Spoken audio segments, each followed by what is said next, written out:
mi cuerpo, esta es mi sangre. Milagros de la Eucaristía.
Milagro de la Eucaristía de Ferrara, Italia, 1171.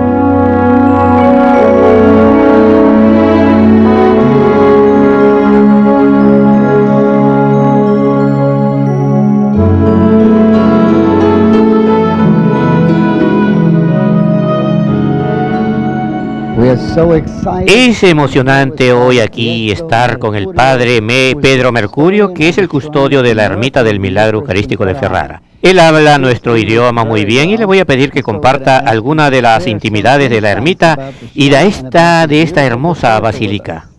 Según hemos descubierto en nuestras peregrinaciones, nosotros vamos a nuestra Madre, la cual nos guía a nuestro Señor Jesús, por lo que no es inusual que tengamos aquí una ermita a Nuestra Señora de la Preciosa Sangre y otro milagro de la sangre preciosa. Porque siempre donde está Nuestra Señora, está nuestro Señor, y donde está nuestro Señor, está Nuestra Señora, y el pensamiento que me vino durante la misa de nuevo fue el de Nuestra Señora al pie de la cruz. Por eso tenemos las dos ermitas juntas. Padre, de nuevo es una gran alegría estar aquí con usted. ¿Qué nos puede decir de Nuestra Señora de la Preciosa Sangre?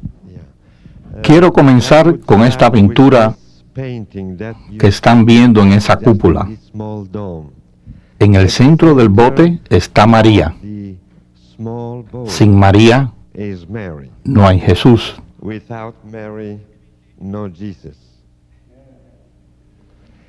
El bote es el símbolo de la iglesia. Sin María no hay iglesia. Tenemos que considerar que porque ella dijo sí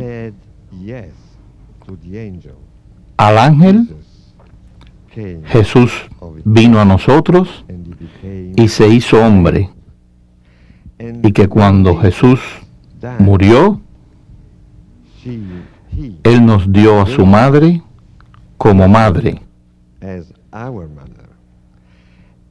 Este es el Evangelio y el misterio de esta iglesia. Comienza con la devoción a María. El Señor nos trajo a la ciudad de Ferrara, a la iglesia Santa María del Vado. El Padre Mercurio nos dijo que esta tomó el nombre de Nuestra Señora del Agua porque los fieles tenían que caminar sobre el agua para llegar a la iglesia. La iglesia original estaba localizada en el banco izquierdo del río Po. Este lugar en el Vado fue lugar para muchos cristianos de devoción de la santa imagen de Nuestra Señora desde tiempos remotos, según nos dicen las crónicas más antiguas, desde el primer siglo. En la iglesia del Milagro hay un fresco de un barco con la Madre María en el medio del bote, y el Padre Mercurio nos dijo que a través del milagro ocurrido en el altar de Nuestra Señora de la Preciosa Sangre, nosotros aprendemos de nuevo que donde quiera que está el Señor, su Madre está. Y por la pintura aprendemos que donde quiera que esté la iglesia, María, Madre de la Iglesia, Está dirigiendo al Papa y a la Iglesia a la orilla. María en el centro del bote significa que ella está en el centro de la Iglesia. María nos da a Jesús. Los creyentes vienen desde hace siglos buscándola porque ella quiere que se conozca a su Hijo profusamente y quiere que vengan a Él. Yo me imagino si María no trajo este milagro de la Eucaristía cuando la devoción y la creencia en esta decayeron. También pueden ver ángeles, uno que muestra la vía, el otro está moviendo el bote en la dirección que el Señor quiere ir. De hecho, está remando el bote, mientras que el otro está señalando el camino a través de la Eucaristía.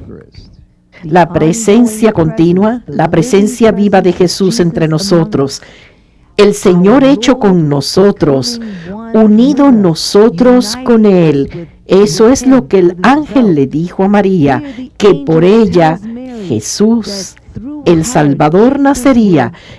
Esto es lo que la mesa del Señor nos da de nuevo a través de sus ángeles, pues a través de nosotros se lleva Jesús a otros. El Señor está constantemente probándose a sí mismo al hacer lo que en este milagro, que Él está presente entre nosotros. Los ángeles nos guían al Señor Jesús a través de la Eucaristía, como lo pueden ver aquí. La misma Eucaristía que nosotros recibimos cada vez que vamos a misa.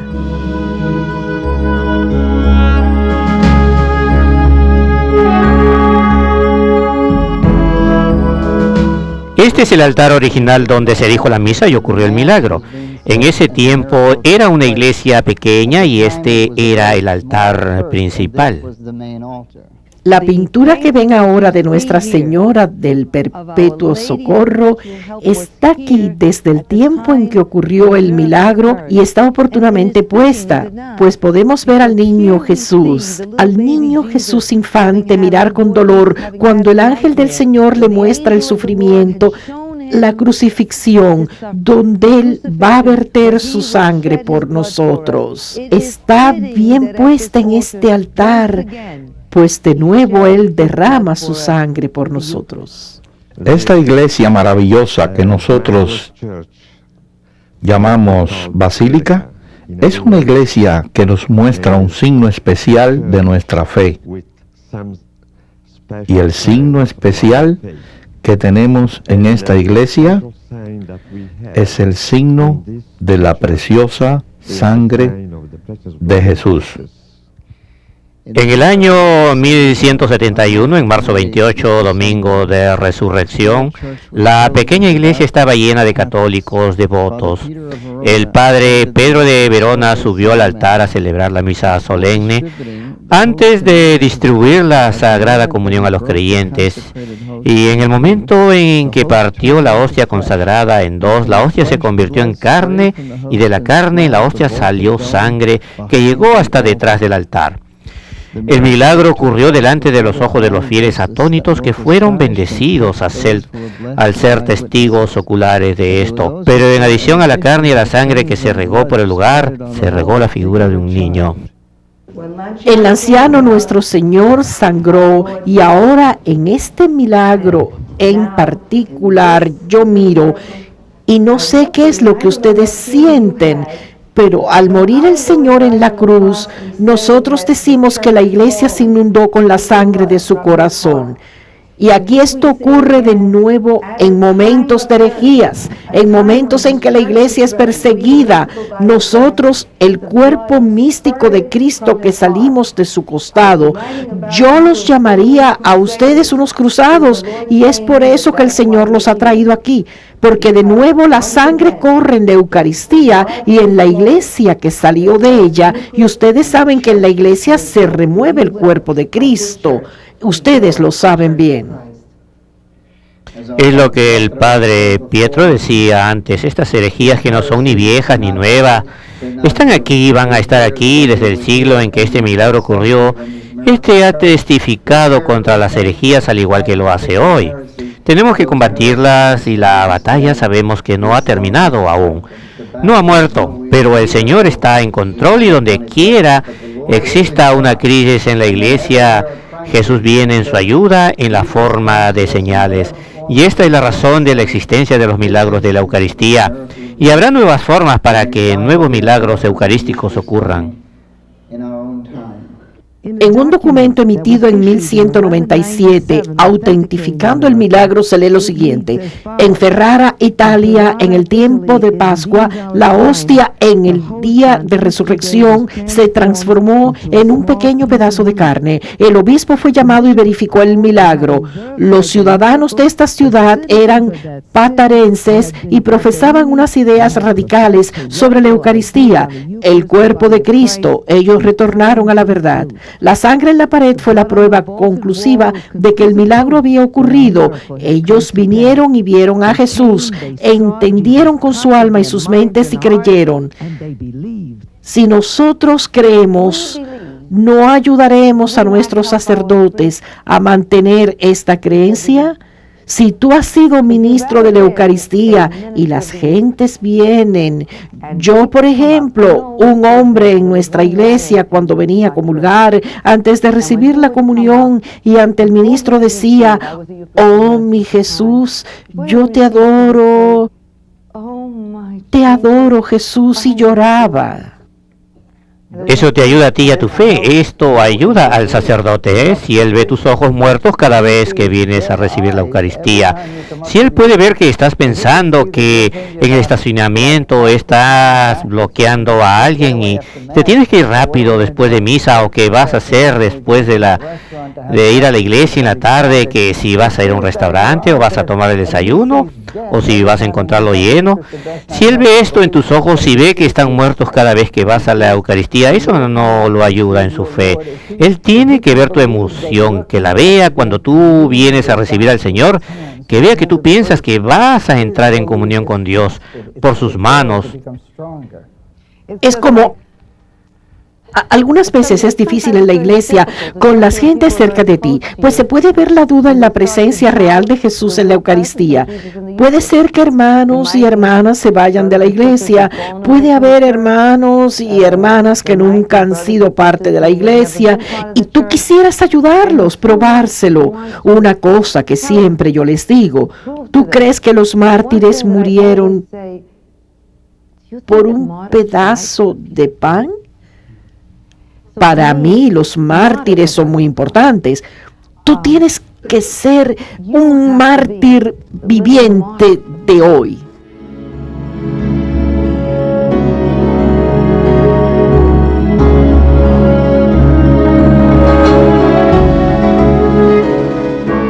Cuando Jesús dice que no ha venido a traer paz, sino a traer división, parece que hay una contradicción.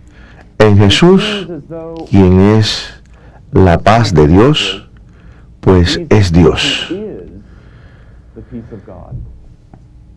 Jesús, quien es el origen de nuestra paz, Jesús, quien continuamente decía a sus apóstoles y discípulos: la paz sea con ustedes, la paz esté con ustedes, decía de nuevo en la resurrección, y de que Él nos habla.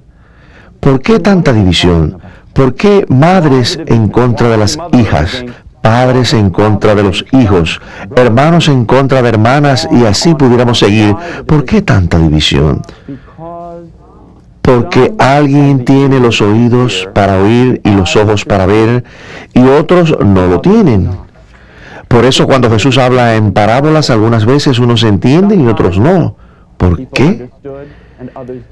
No porque Jesús dijera dos cosas diferentes para diferentes gentes.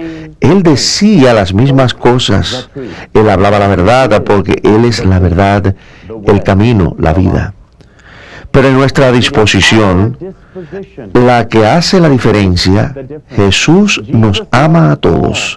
Jesús es el Redentor de todos. Jesús derramó su sangre por todos nosotros. Algunos creen, otros no. Y hoy estamos en la ermita de su preciosa sangre, un milagro eucarístico, donde de nuevo en los ojos de dudas de las gentes reunidos en esta iglesia aquella Pascua, en el año 1171, Jesús de nuevo probó su existencia. ¿No es algo para pensar? Nosotros éramos los que debíamos probar nuestro amor por Dios, y Dios es el que prueba su amor por nosotros. Contrariamente a dejarnos hace tiempo, Dios continúa probando su misericordia, y cada misa nos brinda la fuente de misericordia, el regalo del precioso cuerpo y sangre que fue derramada en el Calvario hace casi 2000 años.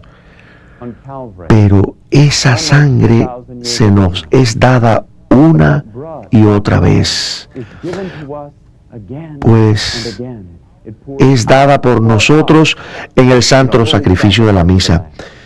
Y la misa es nuestra oportunidad de salirnos de nuestra rutina y entrar en la presencia del grandioso regalo del Calvario, aún hoy en día.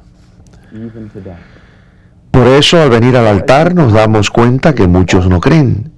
Y cuando Jesús habla de divisiones entre hermanos y hermanas, desafortunadamente sabemos que aún en la comunión de las iglesias cristianas hay quienes no creen, aún en la Iglesia Católica Romana.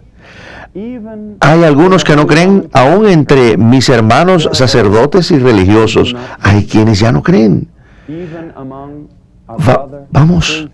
Vamos a recordar dónde comenzamos. ¿Cómo comenzamos este viaje del catolicismo? ¿Recuerdan su primera comunión? ¿Recuerdan todos los preparativos que hiciste para ese día? La alegría de tu corazón cuando te preparabas y creías en ti, que esto es el cuerpo y sangre, alma y divinidad de nuestro Señor Jesucristo. Gracias a Dios que tuvimos tan buenos maestros cuando éramos jóvenes, que nos enseñaron esa verdad, y alaba al Señor cuando tenemos esos maestros, quienes han sido valientes, aun aquellos que han sido rechazados por las gentes, porque han sido suficientemente valientes para enseñar a aquellos que quieren escuchar y a aquellos que están dispuestos a ver que esto es verdaderamente el cuerpo y la sangre, alma y divinidad de nuestro Señor y Salvador Jesucristo. Es el mismo misterio, el mismo sacramento, el mismo sacrificio, el mismo tesoro, el mismo don, la misma preciosa sangre que se dio por nosotros en el Calvario y de la cual nosotros participamos, este santo sacrificio de la misa.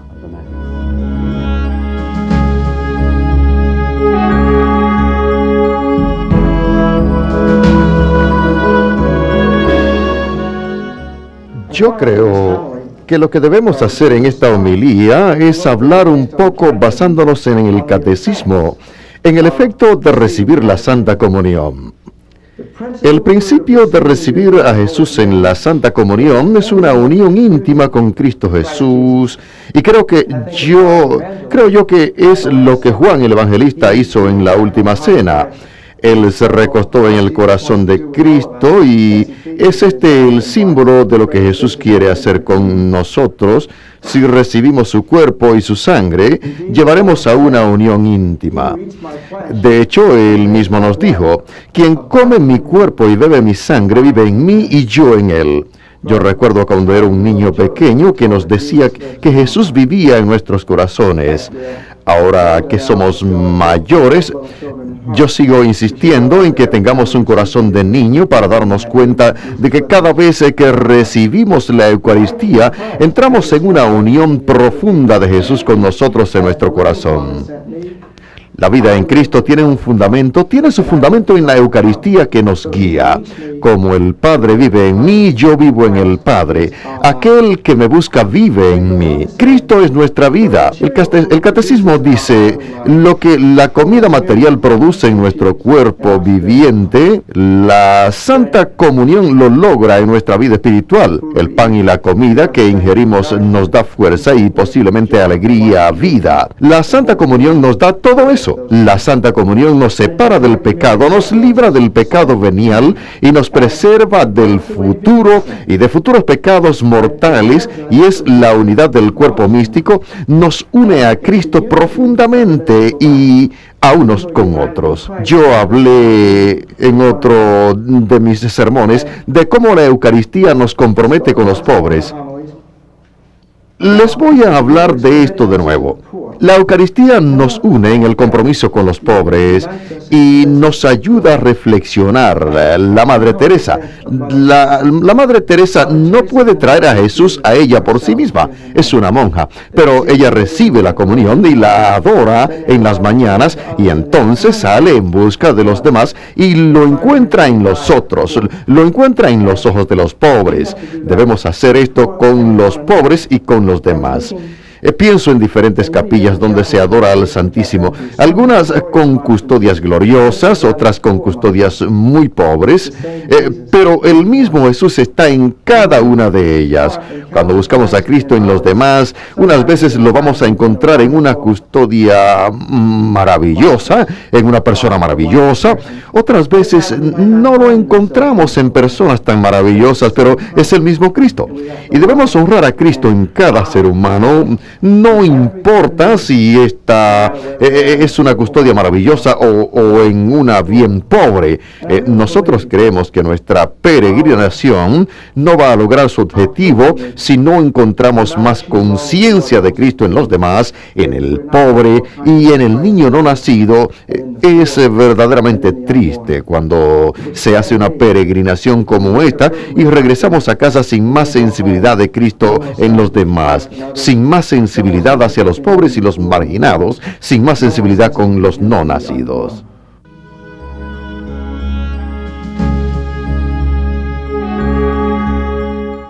El pueblo de Ferrara quiso construir una iglesia apropiada, una iglesia más grande, pues solo había una pequeña iglesia cuando esto ocurrió, y ellos planearon construir una iglesia grande.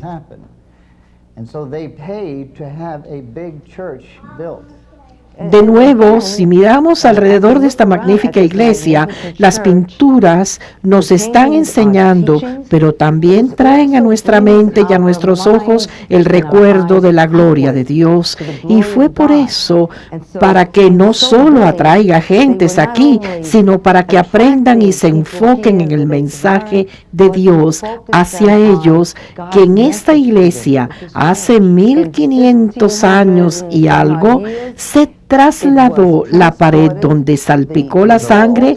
Por eso tenemos aquí arriba la capilla. Y fue transportada a esta sección de la iglesia.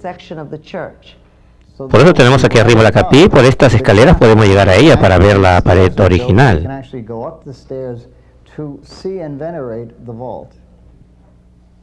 Esta pintura que ustedes ven no es tan antigua. En el aniversario 800 del milagro, 800 años, esta pintura se hizo, y esto fue en el año 1971, cuando se celebró el 800. El centenario de este milagro se pintó en este cuadro de nuevo para recordarnos la historia. En 1990 el Papa Juan Pablo II vino aquí y se postró y oró frente al milagro eucarístico. Esto me recuerda a Fátima. Me recuerda cuando el ángel del Señor le habló a los niños y de repente el cáliz y la hostia apareció suspendido en el aire. ¿Qué él hizo? Se postró. Se postró ante él. El ángel, quien es creado sobre el ser humano, se postró. Hoy hay grupos que no creen en la verdadera presencia de Jesús en la Eucaristía. Lo hemos visto. Está ocurriendo. En los estudios de los milagros eucarísticos, cada vez que estos milagros eucarísticos ocurren, ¿qué vemos? Vemos a gentes que dudan de la presencia real del Señor Jesús en la Eucaristía. ¿Y qué hace el Señor? Con su gran paciencia con nosotros, nos Ocurre da un un milagro. milagro y se nos prueba Él mismo a nosotros de nuevo.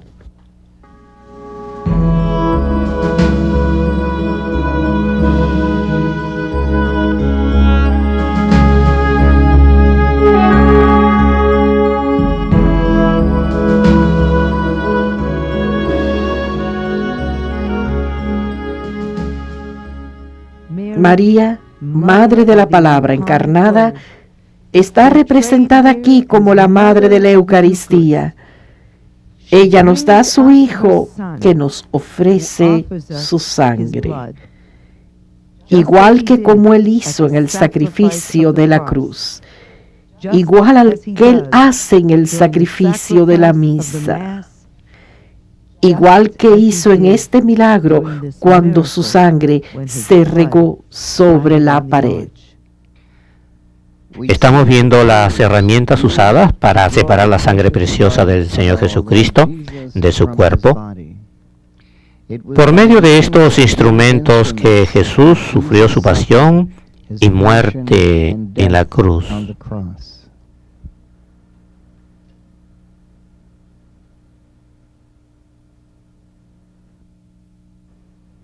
Esto simboliza el sacrificio único y perfecto de Jesucristo que reemplaza todo otro sacrificio para siempre. La copa por la cual el ángel le dio consolación a Jesús en el jardín de Getsemaní. El látigo de piel de animal, los garfios de metal utilizados para desgarrar la piel del Salvador y herir su cuerpo. La corona de espina puesta sobre su cabeza, la cual le causó terribles heridas. La pieza de lino usada por la Verónica para limpiar la cara del Salvador. La cruz de donde pendió el Salvador, el triunfo de la cruz, la salvación por la sangre del Cordero. La lanza punzante que atravesó el corazón de Jesús, de la cual brotó la iglesia en forma de sangre y agua. La gota de sangre investigadas tan recientemente como hace 15 años por el obispo de Ferrara para encontrar que la sangre tiene el mismo color que tenía el día del milagro. El milagro de la Eucaristía de Ferrara ha sido un lugar de peregrinación hasta estos días. Sanaciones y milagros de todo tipo han sido atribuidos al milagro de la Eucaristía de Ferrara.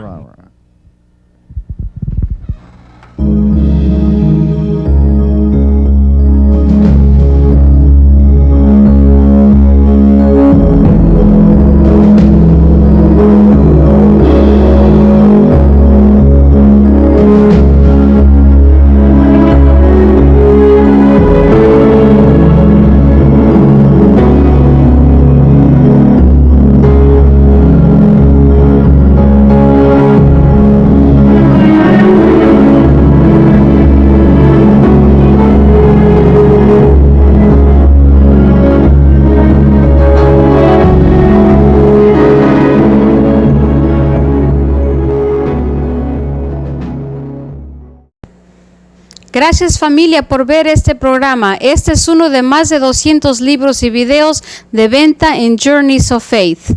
Estos son perfectos regalos para cumpleaños, confirmaciones, primeras comuniones. Siempre que piensen en un regalo, den nuestros libros y videos. Escríbanos a la dirección a su pantalla o llámanos al 1-800-633-2484.